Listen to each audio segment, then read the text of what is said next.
Listen up, you Manchester United fans. This breaking news is for you. No.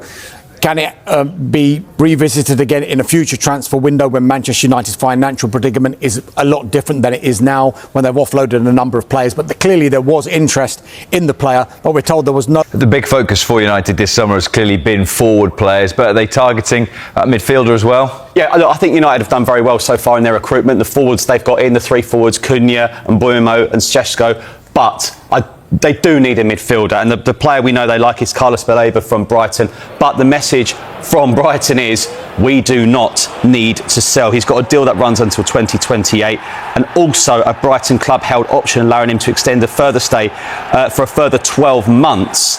Now, Brighton recruitment wise have been brilliant, haven't they, over the years? And we know they don't let their players go on cheap. Moise Caicedo to Chelsea for 115 million in 2023.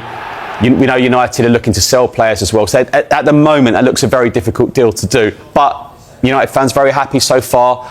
And also, obviously, there's Donnarumma. They like him as well at PSG. So they're not done yet. But obviously, 22 days to go. I'm sure they're looking to bring a couple more in. Football's a small world. Everyone talks. Agents, players, coaches, everyone talks, whether it's on the record, off the record, and then sometimes they talk to us as journalists as well. How can you keep something like a release clause confidential?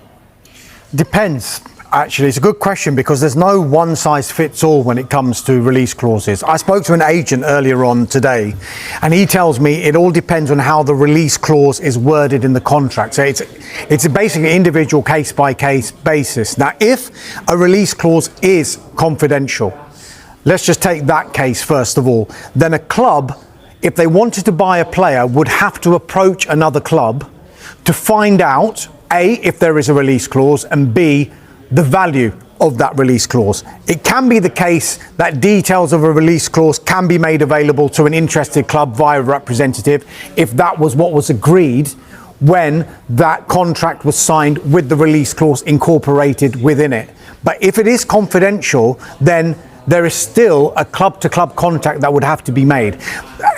Loosely speaking, look, it should work as easy as, if there's a release clause and a club meets that release clause, then the player can go and talk to the club if he so wishes to go and talk to that club. Which I thought was what happened. But given the information that we've got today, this might imply that there might have been a confidential element to this release clause. Hence